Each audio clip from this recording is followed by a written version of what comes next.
Bueno, son tantos los agradecimientos que tengo. Bueno, pero en primer lugar quería empezar como agradeciendo a Cecilia y a Sandra que están acá, que son descendientes de estas imágenes resistentes, de estos niños y niñas, y que, bueno, la vida nos encontró y hemos podido unir algunas historias de vida, y creo que eso es como lo que le da sentido primordial a esta investigación. Bueno, después quiero agradecer a BMR Producciones, a Willy Rey, a Nicolás Barriola y a Martín Colombo, que han trabajado muchísimo en este proyecto con mucha profesionalidad. Bueno, al fotógrafo Carlos López, que es realmente, ustedes pueden ver en el libro la obra de arte que él ha producido con la cámara, que, como decía ayer Jaime Clara, parece que fuera en 3D la imagen. Bueno, eso es obra de él, de su ojo clínico y estético, y quiero agradecerle a él por esa estética que aportó al trabajo.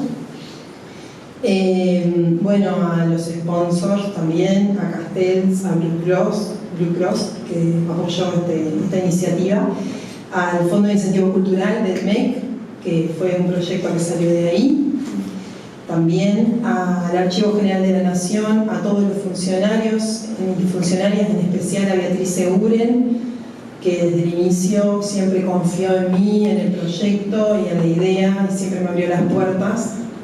Alicia Casas también, la directora. A la ANI, porque esto inicia con un proyecto de la ANI, que en el 2015.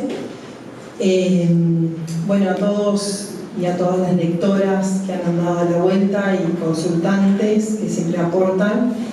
A Inés de Castro, que tiene gran parte en este trabajo, que trabajó muchísimo en el proyecto durante varios meses y hasta un año o más, capaz. Bueno, creo que no me olvido de nadie, pero bueno, a Esther Paino, la directora de esta casa, que nos abrió las puertas. Bueno, y a todos ustedes por estar aquí también, en especial a Luis Delio y a Diego Silva, que con mucha amabilidad han aceptado ser los presentadores de este libro. Bueno, este libro tiene como su inicio en el año 2006, la idea en realidad empieza en el año 2006, cuando me encuentro en el Archivo General de la Nación con estos objetos, y así como a ustedes les pasó, que se enamoraron cuando vieron el libro o escucharon hablar del tema, me pasó a mí. Yo creo que cuando uno hace las cosas tiene que ser con pasión, y si no, mejor no hacerlas. Y bueno, y este amor y esta pasión que generó en mí estas imágenes, estas historias de vida, bueno, fue lo que me llevó, y hasta el día de hoy pienso seguir trabajando en esto porque me gusta mucho. Empieza en 2006, después, bueno, por un proyecto del ANI, en el 2015 puedo hacer mi postdoctorado con este tema, que era como algo que tenía añorando desde hacía tiempo. Bueno, y ahí comenzó el trabajo de investigación. Esto es una parte visual, una parte más estética. Es un catálogo comentado de las fotografías que las madres y los padres, sobre todo eran madres, lo que me encontré, dejaban a sus críos en el entorno, a sus criaturas, como le llamaban. Muchos de esos objetos son fotografías, se llaman señales, en la época le llamaban señales, y tienen una seña y una contraseña, como ven, que están partidas a la mitad. Bueno, trabajar en esto para mí fue emocionante. Tuve muchos sentimientos encontrados, porque cada día que pasaba 8 horas en el archivo, 6 horas trabajando, volvía también triste, llorando, porque eran historias que también te desgarraban, eran historias que decís, quiero encontrar qué pasó después, y uno no se encuentra con el final, se encuentra con una parte. Pero esto compensa cuando me encuentro con gente como Cecilia o como Sandra, que anda buscando historias de sus antepasados y me buscó, y otras tantas más que me están buscando. y ahí puedo dar alguna luz, alguna noticia de sus padres biológicos, algún objeto que les dejaron, alguna fotografía, y es ahí que, bueno, todo valió la pena y tenía un sentido, ¿no? Así que, bueno, nada, solo transmitirles eso, que un poco la experiencia más sensorial y emocional de lo que yo vivo cuando investigo, y le voy a dejar la parte más seria a ellos, así que le doy la palabra. Buenas tardes, buenas noches ya ahí con este día lluvioso, está buenísimo la sala llena, me parece que el producto, el trabajo lo merece. En primer lugar, le damos un agradecimiento a Laura por la invitación, es un honor estar en esta instancia presentando este libro, producto de una investigación que me parece extremadamente relevante y potente para los estudios del mundo de la infancia, no solamente los estudios históricos, sino los estudios del mundo de la infancia y los estudios de la investigación sobre temas de infancia en la actualidad. Me parece que este libro es un aporte relevante y significativo. Creo no equivocarme en decir, al menos, y ahora voy a explicar un poco por qué. Me parece que marca un hito en lo que sabemos sobre la historia de la infancia y la construcción de la infancia en el Uruguay, y que me parece que desde ahí es súper interesante, digamos, que esto sea un primer material y que nos deja con la expectativa de lo que está por venir, ¿no? Y eso me parece que es, como lector, digamos, es una expectativa que me queda muy resonando muy fuerte.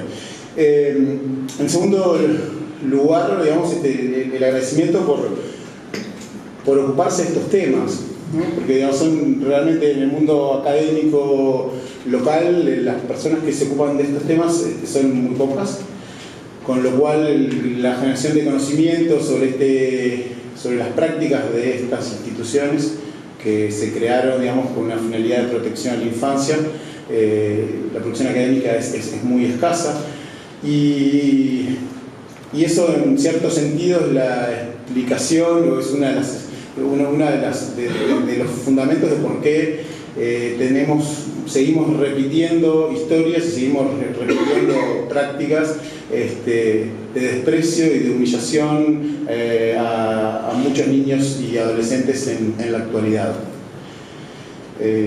Digamos, de la cuestión histórica, digamos, no es mi tema. Yo soy un educador social, trabajo hace muchos años en temas de infancia y en temas de derechos de la infancia, en pensar las políticas de infancia desde un enfoque de derechos humanos. Y este año es un año importante, ¿no? Se cumplen 30 años de la aprobación de la Convención Internacional sobre los Derechos del Niño, una norma, digamos, la norma internacional, el tratado internacional que tiene más ratificaciones a nivel global, o sea, en todo el mundo ha sido ratificado, y que se ha transformado, para quienes trabajamos en este mundo y para las instituciones que atienden a la infancia y la adolescencia, en un texto fundamental. Pero es un texto fundamental en un plano que es la transformación discursiva, ¿no? O sea, en estos 30 años hemos transformado nuestro discurso sobre los niños y los adolescentes, hemos incorporado la palabra derecho y la hemos repetido hasta vaciarla absolutamente de contenido, y esa enunciación de los derechos de la infancia no ha producido transformación en las prácticas de las instituciones. Hay una abogada argentina llamada Mari Beloff que ella dice, bueno, el movimiento de derechos de la infancia en Latinoamérica ha tenido una victoria pírrica, porque ha instalado, digamos, una arquitectura discursiva muy potente, pero en el mundo de la vida de los sujetos pocas cosas se han transformado, ¿no? En la carrera de educación social, donde yo soy docente, venimos investigando en estos asuntos hace varios años, y en concreto, digamos, investigando sobre las prácticas de las instituciones del sistema de protección, ¿no? Y un día tras otro seguimos comprobando que el lugar que ocupan los niños es un lugar de absoluta subordinación. Y en este sentido hay todo un relato sobre la historia de la infancia que hemos aprendido, y por eso me parece que esta investigación marca un hito en relación a esas investigaciones, que tenía que ver con esta idea del abandono, ¿no? Es decir, el abandono y esta forma impersonal y anónima de abandonar, basada, digamos, en otro tipo de sensibilidad sobre los niños, ¿no? Una sensibilidad diferente de época. Me parece que la investigación de Laura justamente lo que viene a poner en cuestión es el concepto de abandono, ¿no? No es el concepto de abandono tradicional, sino que lo interpela, ¿no? Y lo interpela desde un conjunto de objetos que, como ya bien narra en el texto, es decir, bueno, ofician de seña y contraseña para tratar de sostener al menos algún hilo de ese vínculo afectivo, de ese amor parental que se veía desgarrado a partir de esta separación. Y eso, digamos, ese es parte del agradecimiento, porque nos ayuda a pensar otros modos de leer las situaciones del abandono en la actualidad. Y ahí me interesaría detenerme en dos asuntos, para no extenderme, porque me interesó muchísimo y podría hablar bastante rato sobre esto, pero la idea es hablar unos 15 minutos, así que trato de limitarme. En dos sentidos, ¿no? Hoy, en la actualidad, digamos, las transformaciones de lo que en su momento fue el Consejo del Niño, INAME y INAU en la actualidad, digamos, viene una transformación de la política pública tendiente a garantizar el derecho de los niños a vivir en un medio familiar, ¿no? Y está en un incipiente proceso de desinstitucionalización, porque lamentablemente hoy un niño que ingresa a un hogar de INAU, si bien no aparecen con esa radicalidad, digamos, de ruptura que se marca, digamos, en la práctica del torno, sí su destino va a estar librado al azar del lugar y de las personas con las que se encuentra. ¿Por qué? Porque hay prácticas que siguen siendo muy discrecionales, ¿no? Y puede suceder que un niño ingresa por una X situación de vulnerabilidad de sus derechos, de negligencia, y si va al hogar X, a los 3 días está viviendo con su familia, y si va al hogar Y, puede vivir 17 años dentro de la institución, sin que nadie se cuestione demasiado cuál es el lugar que ese individuo tiene en relación a una historia de una familia, ¿no? Y lo que está por detrás, nosotros lo hemos publicado en varias investigaciones, es una suerte de desprecio y de desconfianza radical por esos adultos que en determinados momentos no tuvieron las condiciones de cuidar, ¿no? Ahí en el libro aparecen esas notas tan trágicas donde intentan explicar las razones por las cuales dejan a su niño en el torno, y esas voces, digamos, están hoy también calladas, ¿no? Y esta idea de la familia como un enemigo del niño sigue fuertemente arraigada, ¿no? Y es la explicación de por qué Uruguay tiene las tasas de internación que tiene, que son las más altas de la región. Hoy justo estamos en un encuentro discutiendo algunas de estas cuestiones, pero el egreso de los adolescentes del sistema de protección, o sea, llamados los procesos de autonomía, y en Argentina, en toda Argentina, hay 9.000 niños y adolescentes de 0 a 18 años institucionalizados, y Uruguay, con 15 veces menos de población, tenemos 6.000, ¿no? Ahí hagamos cuentas y vamos a identificar que nuestra vocación internista es muy fuerte, y esto lo vamos a ver en el sistema de protección, lo vamos a ver si uno revisa, no sé, los últimos informes de la Institución Nacional de Derechos Humanos, concretamente del Mecanismo Nacional de Prevención de la Tortura, que se dedica a las instituciones de encierro, va a encontrar que en el mundo penal de adultos ¿no? 11.000 y pico de presos en las cárceles, y en el marco de penas no privativas de libertad, no más de 300, 400. En este sistema, alrededor de la infancia y adolescencia, 3.500 niños y adolescentes viviendo en instituciones y alrededor de 1.500 viviendo en un contexto familiar. Si vamos al tema de la salud mental, que si bien los datos son muy malos, lo que prima es el encierro en instituciones. Tenemos la ley allí de desmanicomialización, que está en proceso de implementación y sin presupuesto.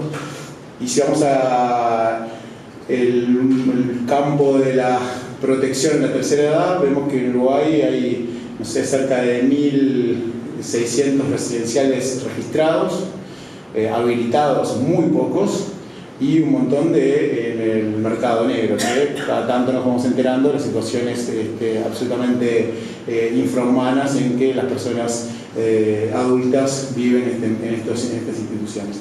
Con lo cual hay algo ahí en una vocación de la internación, del encierro, que está pujante.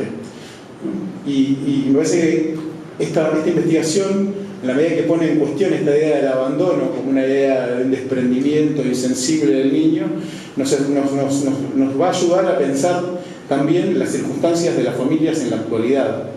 Un libro que publicamos en el 2017 se llama Desinternar sí, pero cómo. Encontrábamos ahí un relato muy, para nosotros muy potente en relación a la dualidad y la ambigüedad con la cual tratamos estos temas, ¿no? Y ahí aparece el relato de una adolescente que había vivido muchos años en un internado, que a los 17, casi por cumplir los 18 años, se embaraza, a poquito de cumplir los 18 años tiene su bebé. Y cómo en esa situación esa adolescente pasa como mágicamente ese umbral de los 18 años, de ser un sujeto de protección a ser una adulta vulneradora de derechos, ¿no?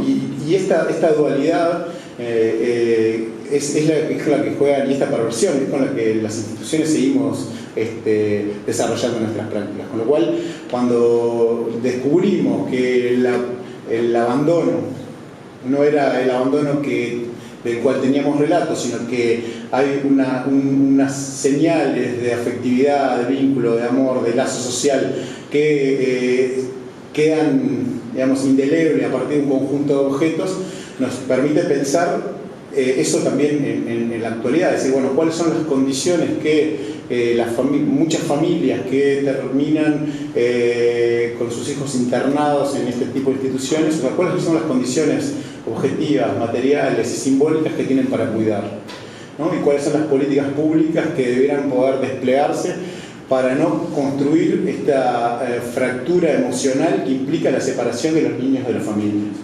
Con lo cual, y no quiero extenderme más, me parece bien interesante, y leyendo el libro me acordaba del texto de Walter Benjamin, ¿no? Tesis de filosofía de la historia, ¿no? Cuando él dice, bueno, hay una función ahí de la historia que es el pasar el cepillo contra pelo, ¿no? ¿Por qué? Porque la historia siempre está narrada de los que vencieron, los que ganaron, y acá en este caso es narrada por las instituciones.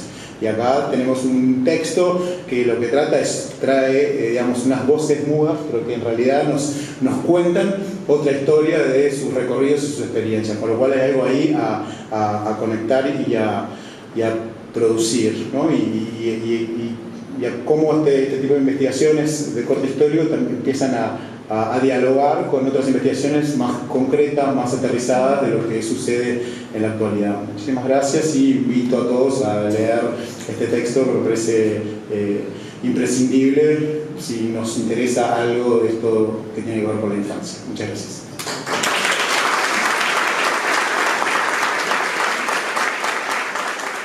Este trabajo, una firme consecuencia con líneas de investigación que viene desarrollando desde mucho tiempo atrás. Sin embargo, en este objeto del libro, yo le llamaría, así para destacar su naturaleza original, tiene y cumple la función de complementar sus trabajos anteriores.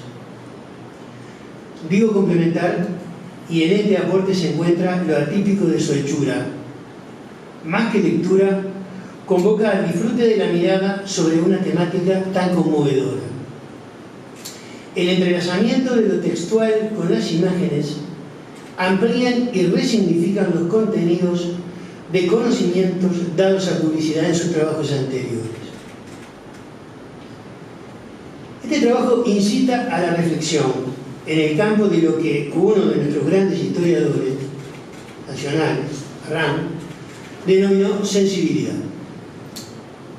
Apunta a la ruptura del vínculo filial al tiempo de convocarnos a la esperanza de que esos seres tenían y con qué acudían al torno. Tenían esperanza de un reencuentro futuro e incierto. En Francia, en Rouen, comenzó a funcionar este dispositivo técnico, el torno, en 1758, según señala Doncelot en La policía de las familias. Ya a partir del siglo XIX, en 1811, para ser más exacto, el número de tornos se empieza a difundir, alcanzando a 269 en Francia, para ir desapareciendo gradualmente en la segunda mitad del siglo XIX. La doctora Bota ha estudiado este artefacto técnico y los comportamientos que ha suscitado en nuestra capital, y parte de estos comportamientos se encuentran en esta obra. Este objeto convoca al disfrute, a la reflexión y a la lectura, pero sobre todo rescata del silencio a esos seres del pasado ignorados que solo el empecinamiento del historiador de oficio es capaz de traerlos en el tiempo y sacudir nuestra sensibilidad. No me queda más que felicitarlos por este trabajo y convocar a los presentes a que se acerquen a la obra, que será tiempo de comprensión y disfrutar. Muchas gracias.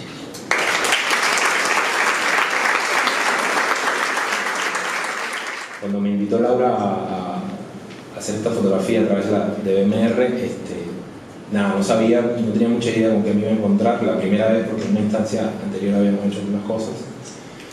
Y no paré de conmoverme con las historias. Me pasó algo similar a lo que le pasó a Laura. No tanto, no llegué a llorar como le pasó a ella, pero no pasé tantas horas, sí pasaba más horas con todos estos objetos, capaz que me llegaba a ese punto de conmoverme. Pero realmente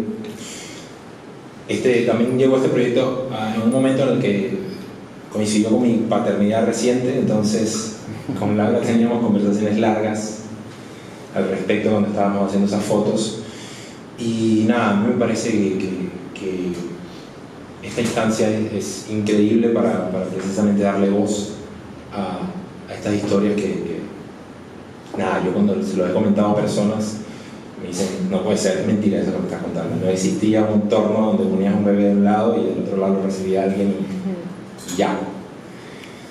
Yo no lo podía creer, y cuando lo cuento la gente sigue sin creerlo. Entonces me parece que está buenísimo que tenga esta difusión. Y a mí en lo personal me llevó a hacer muchos pensamientos, a filosofar mucho respecto de lo correcto, de lo incorrecto, si estaba bien, si no estaba bien. Pero me parece que era una oportunidad que tenían estos niños de tener un techo que los cubriera y una comida y una gente que por lo menos estuviese con ellos. Capaz que de no ser por esta suerte que tuvieron, terminaban, no lo contaban. Entonces, estoy muy contento de que esto salió tan lindo y gracias. Qué bueno que se llenó la sala. Laura, su insistencia seguro que tiene que ver con ella, todo esto que está tan lleno. Bueno, muchas gracias por asistir.